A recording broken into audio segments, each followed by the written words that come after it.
Welcome to Kai TV media. Hyderabad లో జరిగిన జూబ్లీహిల్స్ ఉప ఎన్నికల్లో కాంగ్రెస్ సాధించిన అంచనాలకు మించిన విజయం పార్టీకి కొత్త ఊపిరి పోసిందని రాజకీయ వర్గాలు చెబుతున్నాయి.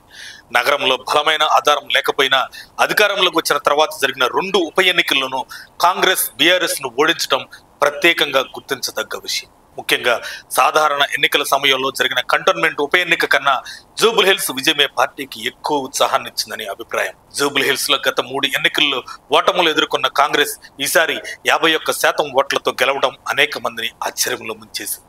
బీఆర్ఎస్ బలమైన వ్యవస్థ, అభ్యర్థి మాగంటి సునీతకు ఉన్న సానుభూతిని అధిగమించి గెలవడం చిన్న విషయం కాదు. ఈ ఫలితంతో రాష్ట్ర వ్యాప్తంగా కూడా పార్టీ బలం పెరుగుతుందన్న నమ్మకం కాంగ్రెస్ శ్రేణుల్లో కనిపిస్తుంది.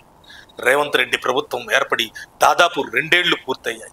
చేసిన హామీలలో చాలా అమలు కాలేదన్న విమర్శలు, కేంద్రం నుంచి పరిమిత సహకారం రావడం వంటి కారణాలతో ప్రభుత్వం కాస్త ఇబ్బంది పడుతుందనే చర్చ సాగింది.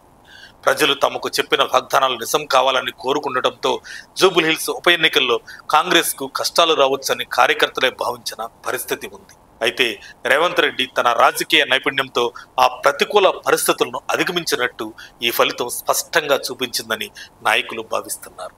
సగం హామీలు అమలయ్యాయి, మిగతావి త్వరలోనే పూర్తవుతాయి అనే సందేశాన్ని విజయవంతంగా ప్రజలకు చేరవేసినట్టు తెలుస్తుంది. బీఆర్ఎస్ నుంచి వచ్చిన బాకీ కార్డు వంటి విమర్శలను కూడా ఆయన సమర్థవంతంగా ఎదుర్కొన్నారు.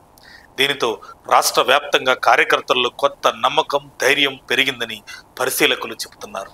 జూబ్లీహిల్స్ విజయం కారణంగా రానున్న స్థానిక సంస్థల ఎన్నికల్లో కూడా కాంగ్రెస్ మంచి ఫలితాలు సాధించగలదన్న విశ్వాసం పెరిగింది.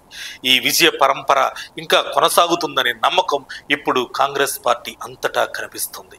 మరిన్ని అప్డేట్స్ కోసం మా కాయ్ టీవీని సబ్స్క్రైబ్ చేసుకోండి. మా వీడియో కనుక మీకు నచ్చినట్లయితే లైక్ చేయండి, షేర్ చేయండి. మీ విలువైన అభిప్రాయాలను కామెంట్ బాక్స్లో తెలియజేయండి.